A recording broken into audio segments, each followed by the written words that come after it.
नमस्कार, मी Rajratna Jondhale. Top news मराठीमध्ये आपलं स्वागत. मसाजोगचे सरपंच संतोष देशमुख यांच्या हत्या प्रकरणाला तब्बल 51 दिवस उलटलेले आहेत, परंतु या प्रकरणातील फरार आरोपी कृष्ण आंधळे अद्यापही पोलिसांना सापडला नाही ना सीआयडीला सापडला. आणि त्याच अनुषंगाने जर पाहिलं तर आज बीड मध्ये जिल्हा नियोजन समितीची महत्वाची बैठक पार पडली. या बैठकीमध्ये अजित पवार यांच्या अध्यक्षतेखाली ही बैठक पार पडली आणि या बैठकीमध्ये अनेक मुद्द्यांवर वादळी चर्चा सुद्धा झाली. परंतु आज जर पाहिलं तर बीडच्या पोलीस अधीक्षक नवनीत कावत यांना बीडचे पालकमंत्री असणाऱ्या अजित पवारांनी स्पष्टपणे प्रश्न विचारला की संतोष देशमुख हत्या प्रकरणातील फरार आरोपी कृष्ण आंधळे 50 दिवसाच्या नंतरही का सापडत नाही. आणि याच बैठकीमध्ये पालकमंत्री अजित पवारांनी बीडच्या पोलीस अधीक्षकांना सुनावलेले आहे. आणि त्याच अनुषंगानं या चर्चेमध्ये माझ्यासोबत आहे माझी सहकारी समृद्धी जाधव. समृद्धी, आज जर आपण पाहिलं तर बीड जिल्हा नियोजन समितीची महत्वाची बैठक पार पडली आणि त्यानंतर जर पाहिलं तर बीडचे पोलीस अधीक्षक जे आहेत नवनीत कावत यांना अजित पवारांनी सुनावलेलं आहे की या प्रकरणामध्ये जो फरार आरोपी आहे कृष्ण आंधळे तो अद्यापही पोलिसांना का सापडत नाही असा सवाल अजित पवारांनी विचारला. नक्कीच राजरत्न, आज आपण बघतोय की उपमुख्यमंत्री आणि बीडचे पालकमंत्री अजित पवार हे आज पहिल्यांदाच पालकमंत्री झाल्याच्या नंतर बीडच्या दौऱ्यावरती गेले होते. या दौऱ्याच्या वेळी त्यांनी जिल्हा नियोजन समितीची एक बैठक घेतली. या बैठकीच्या नंतर त्यांनी तिथल्या काही प्रशासकीय अधिकाऱ्यांची सुद्धा बैठक घेतलेली आहे. या बैठकीत खरं तर आपण बघतोय बीडमध्ये गेल्या अनेक दिवसांपासून अतिशय अराजकतेचं वातावरण आहे. त्यामुळेच खरं तर उपमुख्यमंत्र्यांनी ही संपूर्ण बैठक जी आहे ती प्रशासकीय अधिकाऱ्यांची घेतली. या बैठकीला सगळेच प्रशासकीय अधिकाऱ्यांबरोबरच पोलीस अधिकारी सुद्धा उपस्थित होते. पोलीस अधिकाऱ्यांमध्ये अर्थातच बीडचे नव्याने नियुक्ती करण्यात आलेले जे पोलीस अधीक्षक आहेत नवनीत कौवत ते सुद्धा या बैठकीला उपस्थित होते. आणि याच बैठकीमध्ये उपमुख्यमंत्री अजित पवार यांनी नवनीत कौवत यांना कुठेतरी एक त्यांची शाळा घेतलेली आहे, त्यांना काही खडे बोल सुनावलेले आहेत अशी माहिती समोर आलेली आहे. खरं तर कृष्ण आंधळे जो संतोष देशमुख हत्या प्रकरणातला मुख्य आरोपी आहे आणि तो फरार आहे. गेले 51 दिवस झालं कृष्ण आंधळे हा फरार आहे आणि तरी सुद्धा तो एसआयटीच्याही हाती लागत नाही, सीआयडीच्याही हाती लागत नाही, पोलिसांच्याही हाती लागत नाही. कुणालाच त्याचा थांग पत्ता कसा काय लागत नाही यावरून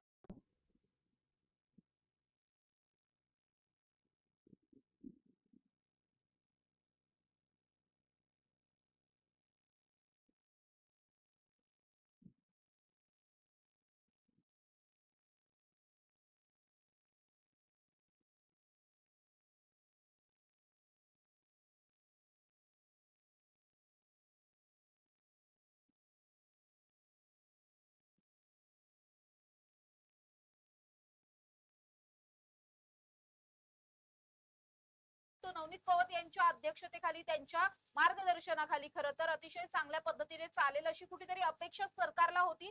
आणि त्यामुळेच संतोष देशमुख हत्या प्रकरणाच्या नंतर त्यांना लागलीच बीड मध्ये आणण्यात आलं. आणि असं असून सुद्धा अजून सुद्धा कुठल्याही पद्धतीने नवनीत कौवत यांच्या तपासातून अनेक कुठल्याही गोष्टी समोर आल्याचं पाहायला मिळत नाहीये. म्हणजे त्यांच्याकडून ज्या अपेक्षा होत्या त्या अपेक्षांवरती ते खरे उतरत नाहीयेत. त्यामुळेच कदाचित ही सगळी जी शाळा आहे ती आज अजित पवार यांच्या माध्यमातून घेण्यात आली. समृद्धी, तुला माहिती आहे की अजित पवार हे पुण्याचे पालकमंत्री सुद्धा आहेत. त्याआधी अनेक वर्ष त्यांनी पुण्याचं पालकमंत्री पद सुद्धा भूषवलं आहे. अजित पवार अत्यंत शिस्तप्रिय नेते म्हणून ओळखले जातात, अत्यंत शिस्तप्रिय मंत्री म्हणून ओळखले जातात.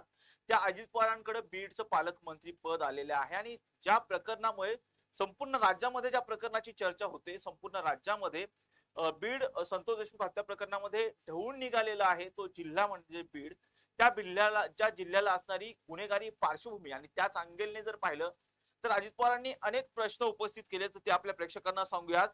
हत्येला 50 दिवस उलटून गेलेले आहेत, तरीही फरार आरोपी कृष्ण आंधळे पोलिसांना का सापडत नाही असा थेट सवाल जो आहे अजित पवारांनी पोलीस अधीक्षक नवनीत कावत यांना विचारलेला आहे.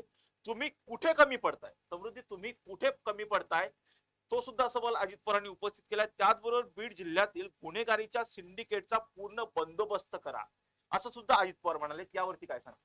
नक्कीच अजित पवारांनी हे थेट प्रश्न बीडचे नवीन एसपी नवनीत कौवत यांना विचारलेले होते. त्याचबरोबर पोलिसांचा दबदबा तयार होईल आणि हे जे कोणी नवीन चेले चपाटे त्या गुन्हेगारीत यायला बघत आहेत किंवा ही 17-18 वर्षांची जी काही मुलं आहेत जी आता गुन्हेगारीत येऊ घातल्यात किंवा मग ही 20शीतली 25शीतली आता आपण या प्रकरणातलेही आरोपी पाहिले तर तसे सगळेच आरोपी हे अतिशय तरुण आहेत. म्हणजे अगदीच काही एक दोन मोजके आरोपी सोडले तर सगळे आरोपी हे तरुण मुलं आहेत. त्यामुळे ही तरुण सगळीच मुलं कुठल्याही वाईट मार्गाला लागू नयेत, गुन्हेगारीकडे वळू नयेत, यासाठी तुम्ही काय करता, यासाठी तुम्ही काम केलं पाहिजे. तुमचा पोलिसांचा दबदबा बीडमध्ये तयार झाला पाहिजे आणि तो तयार होण्यासाठी तुम्ही अतिशय सढळ हाताने संपूर्ण काम करा. कुठल्याही पद्धतीनं कुठल्याही प्रशासनाचा दबाव पोलिसांवर नसणार आहे. अगदी त्यांना आपण जसं म्हणतो की फ्री हँड पोलिसांना या सगळ्यामध्ये देण्यात आलेला आहे. त्यामुळेच अगदी फ्री हँड घेऊन काम करा, मात्र पोलिसांचा संपूर्ण दबदबा तयार करा, अशा पद्धतीच्या सूचना सुद्धा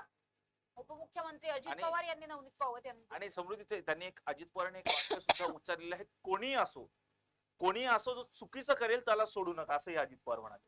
नक्कीच अजित पवार असं सुद्धा म्हणालेले आहेत. कारण जसं तू आधी म्हणालात की अजित पवार हे अतिशय शिस्तप्रिय नेते आहेत. अतिशय त्यांचं एखादं काम म्हणजे अगदी ठोस काम करताना ते पाहायला मिळतात आणि त्यामुळेच खरं तर या सगळ्याच प्रकरणामध्ये कुणीही असेल तरी त्यांना सोडू नका, सगळ्यांना शासन करा, सगळ्यांवरती कडक कारवाई करा, अशा पद्धतीचे आदेश थेट देण्यात आलेले आहेत.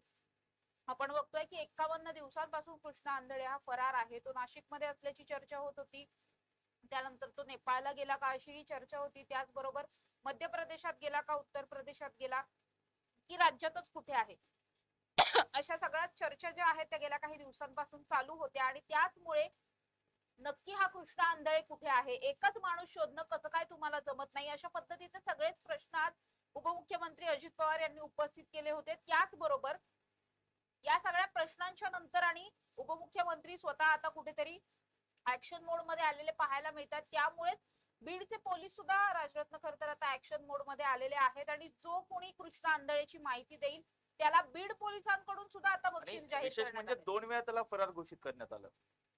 नक्कीच राजरत्न आपण बघतोय की या प्रकरणामधला हा असा एकमेव आरोपी आहे ज्याला 2 वेळा फरार घोषित करण्यात आलेला आहे. त्याला जो कोणी त्याची माहिती देईल त्याला बक्षीस या आधी सुद्धा जाहीर करण्यात आलेलं होतं. नाव गुप्त ठेवण्यात येईल आणि बक्षीस जाहीर केलं जाईल, अशा पद्धतीची सगळीच माहिती या आधी सुद्धा जाहीर करण्यात आली होती आणि आता पुन्हा एकदा बीडच्या पोलिसांकडून ही माहिती सुद्धा जाहीर करण्यात आलेली आहे. समृद्धी, तुला आठवत असेल काही दिवसांपूर्वी खंडणी प्रकरणाची एक क्लिप व्हायरल झाली होती. त्यामध्ये हा कृष्णा आंधळे त्या क्लिप मध्ये दिसत होता आणि त्याच क्लिप मध्ये पोलीस निरीक्षक राजेश पाटील सुद्धा होते आणि पोलिसांनी जाहीर केलं होतं की तो 2 वर्षापासून फरार आहे. तोच पोलिसांसोबत सुद्धा दिसत होता आणि त्यामुळे कुठेतरी अजित पवारांनी या सगळ्यांना दरडवल्याचं पाहायला मिळतंय.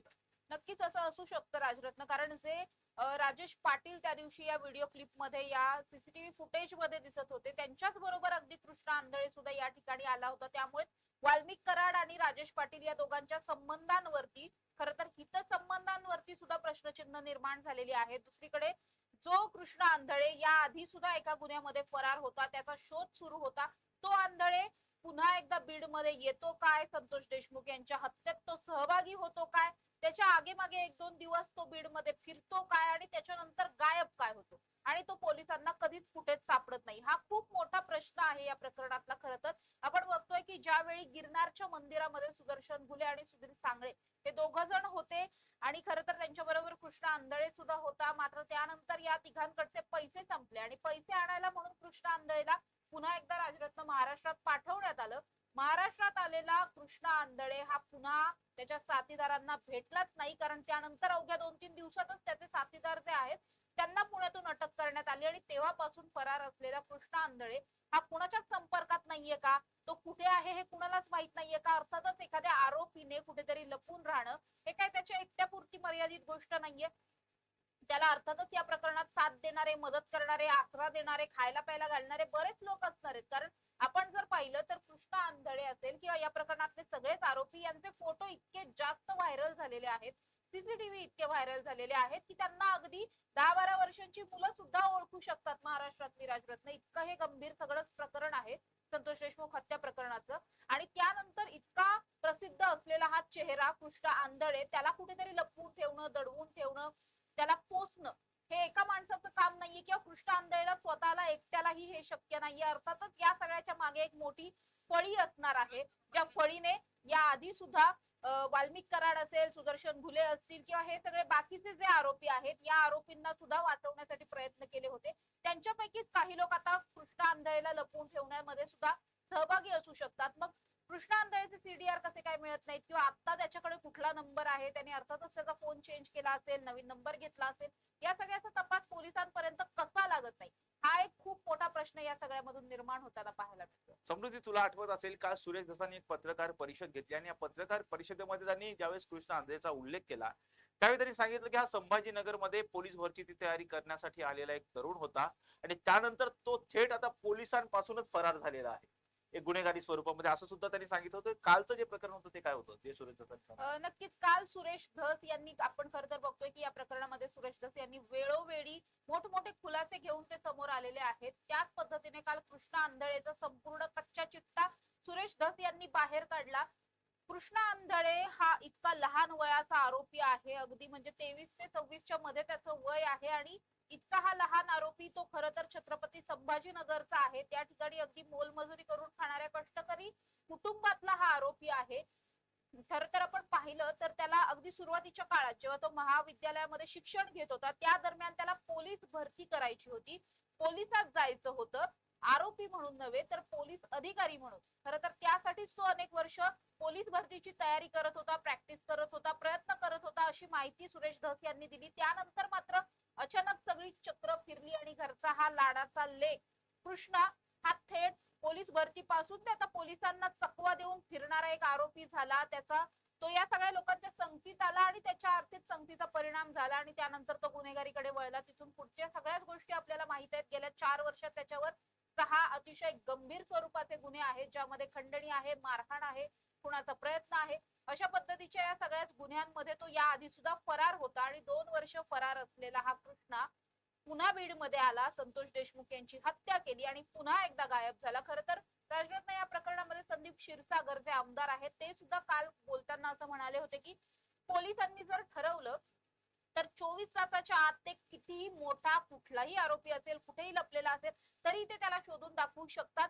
इतकी कॅपेबिलिटी पोलिसांकडे असते, इतकी सूत्र पोलिसांची असतात. मात्र तरी सुद्धा या प्रकरणामध्ये कृष्णा आंधळेला शोधण्यासाठी अशा पद्धतीचे प्रयत्न खरं तर पोलिसांकडूनच कुठेतरी कमी पडतायत की काय, अशा पद्धतीचं प्रश्नचिन्ह सुद्धा कालच्या या सगळ्या संदीप क्षीरसागर यांच्या वक्तव्याच्या नंतर उभं राहिलेलं पाहायला मिळत होतं. निश्चितपणे समृद्धी, आपण पाहतो की ज्या पद्धतीने काल सुरेश धसांनी पत्रकार परिषदेमध्ये कृष्ण आंधळेचा उल्लेख केला, खरं तर हा गुन्हे करतो आणि एका राज्यांमधून दुसऱ्या राज्यामध्ये फिरतो असं सुद्धा काल सुरेश धस यांनी म्हटलेलं होतं आणि त्याचबरोबर तो आता नेपाळमध्ये असण्याची शक्यता सुद्धा सुरेश धस यांनी वर्तवली होती. जसं समृद्धी तू आता सांगितलं की संदीप क्षीरसागर यांचा उल्लेख केला आणि त्यामध्ये सांगितलं की हा कृष्ण आंधळे जो आहे, जर पोलिसांना मोकीक दिली तर पोलीस प्रत्येक गुन्ह्याचा छडा लावतात असं जे आहे संदीप क्षीरसागर यांनी म्हटलं होतं. परंतु आता याच पोलिसांना अजित पवारांनी दरडावलेलं आहे. पोलीस अधीक्षकांना थेट बीडचे पालकमंत्री असणारे अजित पवारांनी सुनावलेले आहे. त्यामुळे हा फरार असणारा कृष्ण आंधळेला पकडण्यात पोलिसांना यश येतं का हे पाहणं सुद्धा महत्वाचं असणार आहे. कारण या कृष्ण आंधळे फरार असल्यामुळे कुठेतरी